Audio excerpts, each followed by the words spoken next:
নবী ফজরের সময় মসজিদে যাওয়ার সময় কাঁটাগুলি হাত দিয়ে সরায় সরায় নবী মসজিদে যাইতেন। নবী রাতের অন্ধকারে কাঁটা রাস্তার মধ্যে পুঁতে পুঁতে রাখত। একদিন সর্বপ্রথম যেদিন নবী বুঝতে পারেন নাই, ওই দিন নবীর পায়ের তালা থেকে 40টা বিষাক্ত কাঁটা নবী বের করছেন। এরপরে রাতে নবী সতর্ক হইয়া মসজিদে যান। সতর্ক হইয়া কাঁটাগুলি সরাইয়া আমার নবী, রহমতের নবী, সরওয়ারে দু জাহান, তিনি মসজিদে যান কাঁটাগুলি সরায়া। একদিন আমার নবী দেখেন রাস্তায় কাঁটা নাই। নবী জিজ্ঞেস করেন, আজকে রাস্তায় কাঁটা নাই কেন? মানুষজনকে, হুজুর আপনার প্রতি যেই মহিলা কাঁটা বেচাইতো সে অসুস্থ, বিছানায় পড়া, এজন্য আজকে রাস্তায় কাঁটা নাই। রহমতের নবী কয়, আমারে তোমরা নিয়ে যাও, আমি আমার বুড়ি মারে, অসুস্থ মারে দেখতে যাব। যেই মহিলা আমার নবীর পায়ে থেকে রক্ত ছড়াইলো, ওই মহিলা অসুস্থ হয়েছে, নবী তারে দেখতে বাড়িতে যাইতেছেন। জোরে কন্যা সুবহানাল্লাহ। আমরা কইলে বলতাম তাড়াতাড়ি মরে না কেন? আমরা কইলে বলতাম আজরাইল আসে না কেন? আবু জাহেল গর্তের মধ্যে পড়ে গেছে, মায়ার নবীকে মারার জন্য গর্ত বানাইছে আবু জাহেল। এই গর্তে আবু জাহেল লোক পাঠাইছে, কয় যা যায় আমার ভাতিজা মুহাম্মদ রে বল, তোমার চাচা আবু জাহেল অসুস্থ, বিছানায় পড়া। জানি আমার ভাতিজা অসুস্থতার খবর পাইলে পরে বন্ধু চিনে না, দুশ্মন চিনে না। দুশ্মন যদি অসুস্থ হয় ভাতিজা দেখতে যায়, তোমরা যা একটু বলো আমি অসুস্থ, ভাতিজা আমারে দেখতে আসবে। জীবনের শেষ চেষ্টাটা করে দেখি ভাতিজার কোনো ক্ষতি করা যায় কিনা। জীবনে বহু চেষ্টা করছি, ভাতিজার ক্ষতি করতে পারি নাই। মরবার আগে দেখি ভাতিজার কোনো ক্ষতি করা যায় কিনা। দরজার সামনে আবু জাহেল একটা গর্ত বানাইছে, বিশাল গর্ত। এই গর্তটা চাটাই দিয়ে ঘিরা রাখছে। আল্লাহর নবী তারে দেখতে আসবেন, আমার নবী তিনি জানবেন না। আর পা দেওয়া মাত্রই নবী গর্তে চলে যাবেন। উপর থেকে আবু জাহেল লোকগুলি নিয়ে নবীকে মাটি দিয়ে ফেলবে। নাউজুবিল্লাহ, জোরে কর। এত বড় চক্রান্ত, নবীকে জিন্দা কবর দিয়া দিতে চায় আবু জাহেল। আল্লাহ নবীর কাছে আবু জাহেলের লোকগুলি গেছে, যায় বলতেছে, মুহাম্মদ তোমার চাচা আবু জাহেল খুব অসুস্থ। সারা জীবন দুশ্মনী করছে না নবীর সাথে, যেই মাত্র অসুস্থ বলছে, আল্লাহ নবী বলতেছেন তাই নাকি, আমার চাচা অসুস্থ, আমাকে নিয়ে চলো। কি ভাই, এত বড় দুশ্মন, অসুস্থ, আল্লাহ নবী বলে আমাকে নিয়ে চলো, আমার চাচারে দেখতে যাব। যে নবী আবু জাহেলের কাছে প্রায় 4000 বার দিনের দাওয়াত দিয়েছেন, এরপরও কপালে হেদায়েত নাই। কপালে কি নাই? হেদায়েত নাই। আমার হাতের মুঠে কি আছে, মুহাম্মদ যদি বলতে পারো কালেমা পড়ে ফেলবো। আল্লাহ নবীকে আমি বলবো না, তোমার হাতের ভিতরে যা আছে এটাই বলে দিবে। আবু জাহেল কই, এটা আবার কি কও? বলে হ্যাঁ এটাই কই। কত দেখো, বলো তো বলাও তো, কওয়াও তো, কেমনি কেউ আইবা? আল্লাহ নবী বলে বলো। বলা মাত্রই হাতের ভিতরে পাথরের কণা যে আসছিল, ওই কণা থেকে কালেমার আওয়াজ বের হয়ে গেছে। আবু জাহেল এইভাবে নিক্ষেপ করেছে পাথরের কণাগুলি, সর আমার হাতের ভিতরে, তাই কেউ মুহাম্মদের নাম কয়। পাথরে আবু জাহেল চিনল না, পাথরের কণাগুলি চিনল, ঠিক কিনা জোরে বলেন?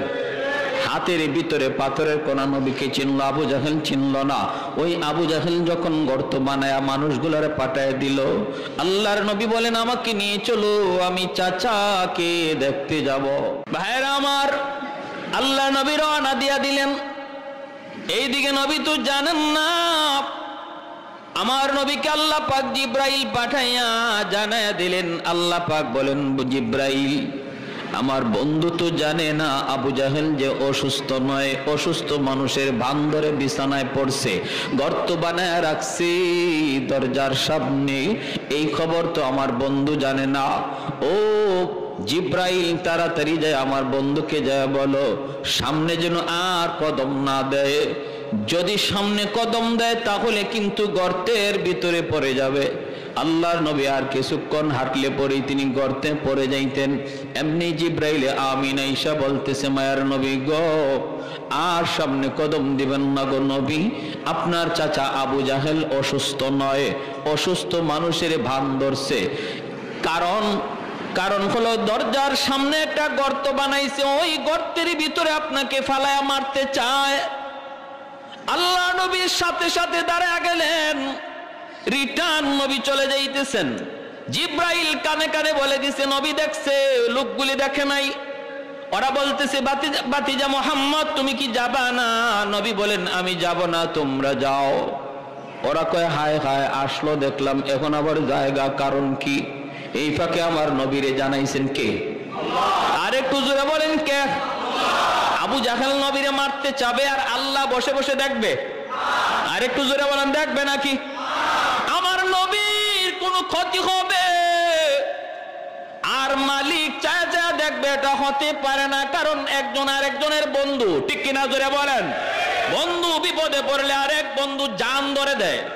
এজন্য আল্লাহ পাক রব্বুল আলামিন কয়, বন্ধু বডিগার্ড তোমার লাগবে না, সাহাবীর বডিগার্ড লাগবে না, ডানে লোক লাগবে না, বামে লোক লাগবে না, দিনে পাহারাদার লাগবে না, রাতে পাহারাদার লাগবে না।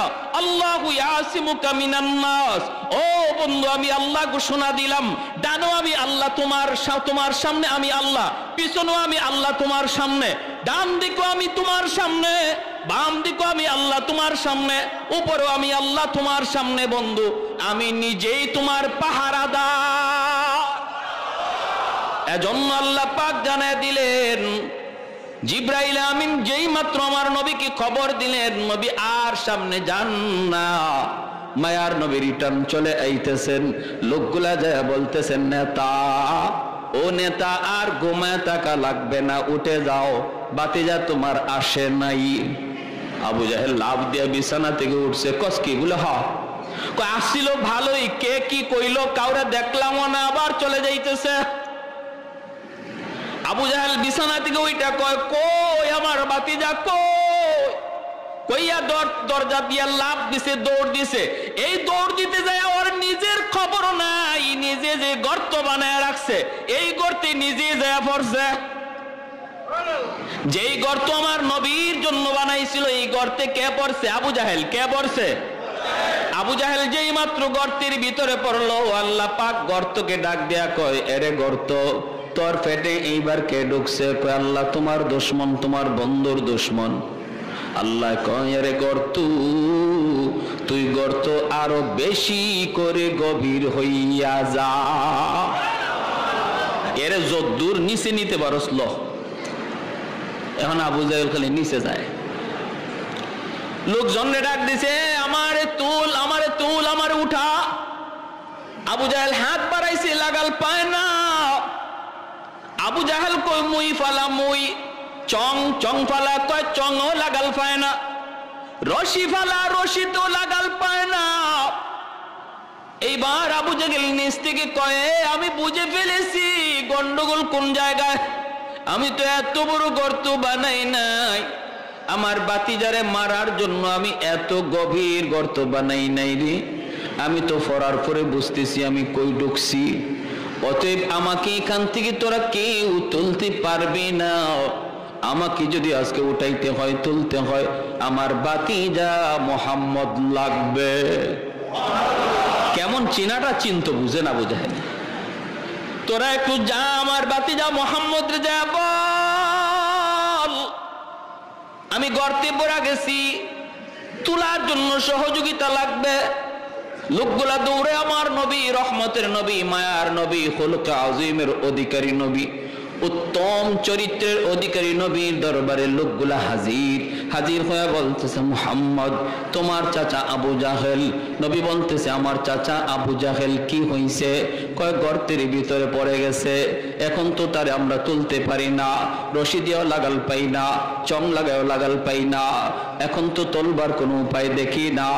আমাদেরকে পাঠাইছে তোমাকে নেওয়ার জন্য, তুমি না গেলে বুঝি তারে তোলা সম্ভব হবে না। আল্লাহর নবী ভালো করে জানেন এই গর্তটা বানাইছিল নবীকে মারার জন্য। এটা জানার পরেও আমার মায়ার নবী, খুলুকে আজিমের অধিকারী নবী কয়, আমাকে নিয়ে চলো, আমার চাচারে গর্ত থেকে তুলতে আমি নবী সাহায্য করব। আল্লাহু আকবার। এ ভাই, আমরা হইলে বলতাম কি, গর্তে পড়ছে তো ভালো হয়েছে, এখন উপর থেকে মাটি দিয়া কবর দিয়া ফেলো, বলতাম না? ও গর্তে গেছে তো ভালোই হয়েছে, ওর আরো আগেই গর্তে যাওয়ার প্রয়োজন ছিল। কিন্তু মায়ার নবী, দয়ার নবী তখনও কোনো অভিযোগ করেন না। আমার নবী তখনও বলেন না আমি কেন যাব, এই গর্ত তো আমার জন্য বানাইছিল, এমন কথাও রহমতের নবী বললেন না। এজন্য আল্লাহকে, বন্ধু এমন এক আখলাক আমি আল্লাহ তোমারে দিয়েছি, দুশ্মনের জন্য তুমি রহমতের দোয়া করো, দুশ্মনের জন্য তুমি রহমতের দোয়া করো, ওই আখলাকটা আমি আল্লাহ তোমারে দিয়েছি। আল্লাহ নবী গর্তের কিনারে আসলেন, আয়েশা নবী ডাক দিলেন, চাচা কেমন আছেন? আবু জাহেল গর্তের ভিতর থেকে বলতেছে, ভাতিজা আমি কেমন আছি তুমি তো দেখতেছো, তুমি তো নিজেই দেখতেছো, চাচা খবর কি, ঘটনা কি? আবু জাহেল কয়, বাবারে ঘটনা তো তুমি সব জানো, তোমারে তোমার আল্লাহ জানায় দিছে। এ ভাতিজা মুহাম্মদ, বিশ্বাস কর বাবা, কসম করে বলি আমি এত গভীর গর্ত তোমার জন্য বানাই নাই। আমি পড়ার পরে, আমি গর্তে পড়ার পরে দেখতেছি যে গভীর, এত গভীর আমি করি নাই। আমার হাতে লাগাল পায় না, চঙে লাগাল পায় না, রশি দিয়া লাগাল পায় না। অতএব ভাতিজা আমার বুঝতে বাকি নাই, গন্ডগোল আসমানে লাগছে। আগুন লাগায়া দিছি আমি আসমানে, পানি দেয় যদি জমিনে, কোনোদিন আগুন নিভবে না। ভাতিজা মুহাম্মদ, ও মুহাম্মদ একটু তুলো বাবা, তুমি যদি হাত না বাড়াও আমাকে কেউ গভীর গর্ত থেকে তুলতে পারবে না। আল্লাহর নবী তখন বলতেছেন, চাচা গো 4000-এর বেশিবার আপনার কাছে দাওয়াত লইয়া গেছি, মাথায় পর্যন্ত আঘাত করে রক্ত ঝরাইছেন, এরপর আমি দাওয়াত দেওয়া বন্ধ করি নাই। ও চাচা, জীবনের শেষ সময় গর্তের উপর থেকে তুমি অন্তত বলো, এতটুকু যখন বুঝলা আমি হাত না বাড়াইলে তুমি উঠতে পারবা না, এতটুকু যখন বুঝছো বাকিটা তুমি বুঝো না কেন? আবু জাহেল কয়, বাবারে বাকিটাও বুঝবো, আগে উপরে তুলো। বাকিটাও হবে, আগে উপরে তুলো। আল্লাহর নবী কয়, তুমি ওয়াদা করো, ওয়াদা করো। আবু জাহেল গর্তের ভিতর থেকে বলতেছে, আমি ওয়াদা করলাম এইবার আমার রহমতের নবী, মায়ার নবী তার নবুতি হাত মুবারক বাড়ায় দিছেন। আল্লাহ পাক ডাক দেয়া কয়, রে গর্ত, এইবার তোর দিকে আমার মায়ার নবীর নবুতি হাত, রহমতের হাত চলে এসেছে। আমার নবীর বরকতি হাত যেখানে লাগে সেখানেই বরকতের ছোঁয়া লেগে যায়। তোর দিকে আমার বন্ধুর বরকতি হাত বাড়ায় দিছে রে গর্ত, আর আবু জাহেল রে নিচে লাগবি না, উপরে উঠে আমার বন্ধুর হাতের সাথে হাত মিলায় দে। লিফটের মতো আবু জাহেলকে গর্তের ভিতর থেকে উপরে উঠাইতে লাগলো। আমার নবী, রহমতের নবী, মায়ার নবীর হাত মোবারক আবু জাহেল ধরলো, নবীজি টান দিয়া উপরে উঠে ফেললেন। আল্লাহু আকবার। এইবার নবী বলতেছেন, চাচা গো এবার বলুন, কালেমা পড়ুন, কালেমা পড়ুন। আবু জাহেল তখন বলতেছে, ভাতিজারি তুমি যে এত বড় জাদুকর আমি আগে জানি না। নাউজুবিল্লাহ। আরো আস্তে, আর একটু জোরে, আর একটু জোরে, নাউজুবিল্লাহ। তুমি যে এত বড় জাদুকর এটা আমি আগে জানি না। আল্লাহ নবী বলতেছেন, চাচা বুঝি কপালে তোমার হেদায়েত নাই। ইন্নাকা লা তাহদি মান আহবাবতা ওয়ালাকিন্নাল্লাহ ইয়াহদি মান ইয়াশা। আল্লাহ বলে, বন্ধু তুমি যারে চাও তারে তুমি হেদায়েত দিতে পারবা না, হেদায়েত দেওয়ার মালিক হলাম আমি আল্লাহ। হেদায়েত দেওয়ার মালিক কে?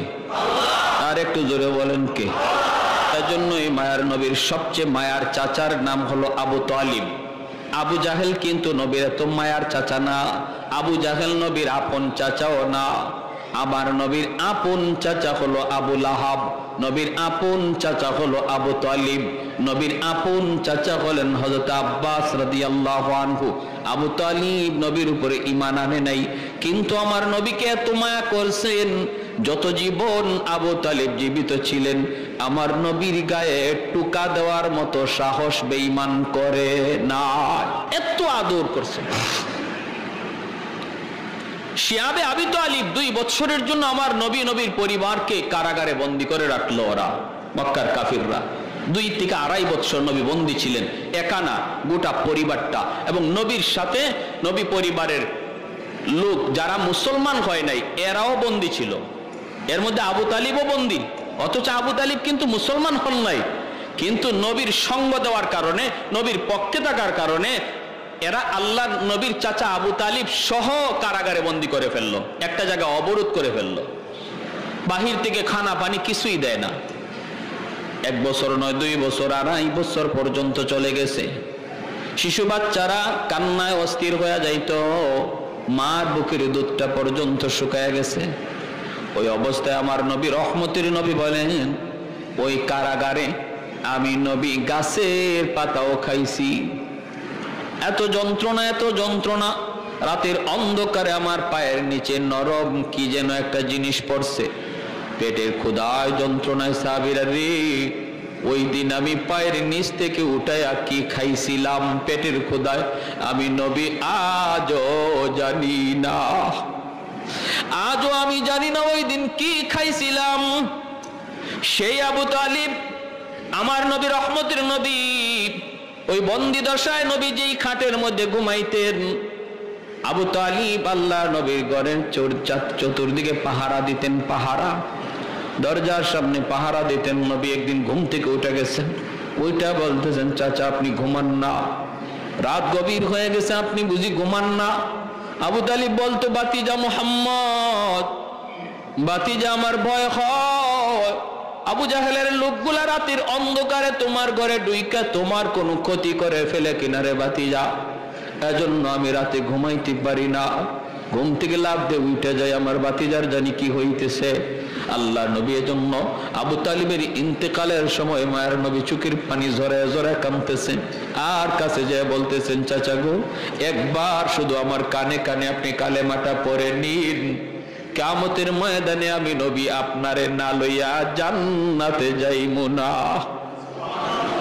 আল্লাহ নবী এত অনুনয় বিনয় করে চোখের পানিটা জড়ায় জড়ায় নবী কাঁদতেছেন আর বলতেছেন।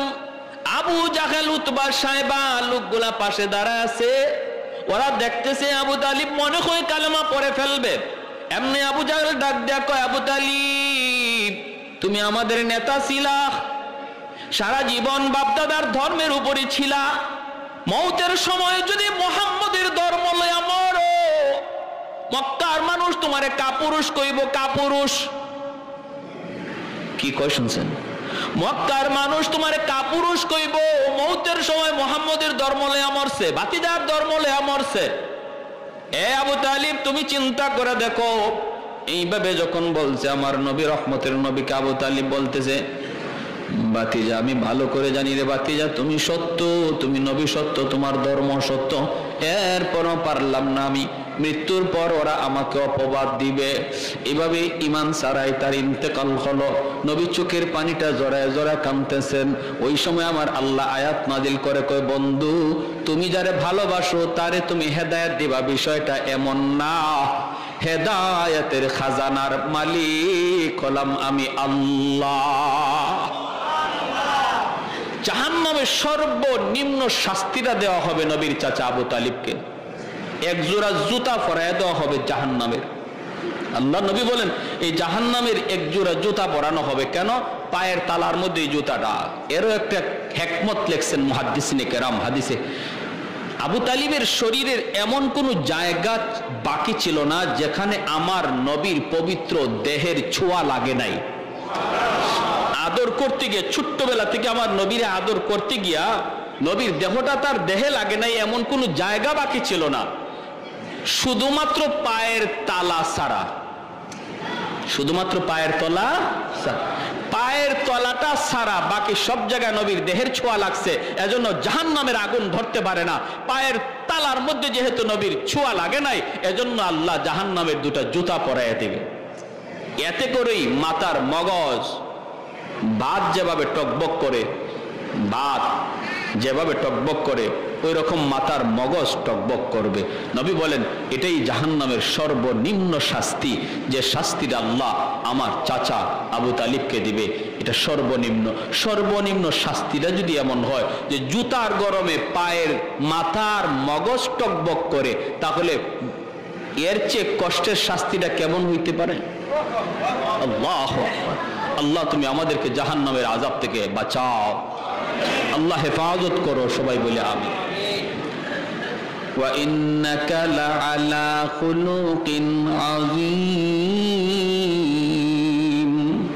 এজন্যই আল্লাহ পাক রব্বুল আলামিন বলে, বন্ধু তোমাকে আমি আল্লাহ খুলুকে আযীমের অধিকারী করেছি। বন্ধু এত সুন্দর আখলাক, এত সুন্দর ব্যবহার আমার নবীর ছিল। ভাইরা বন্ধু এত সুন্দর কেন সুন্দর হবে না? কারণ তিনি কুল কায়নাতের মধ্যে শ্রেষ্ঠ।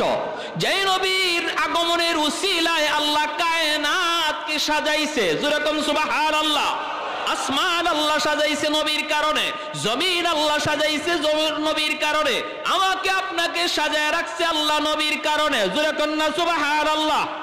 ভাইরা বন্ধু এজন্য নবী দুনিয়াতে আগমনের বহু আগেই আল্লাহ পাক আসমানি কিতাবগুলার ভিতরে আমার নবীর আগমনের খবর আল্লাহ দেয়া দিছে রে বন্ধু।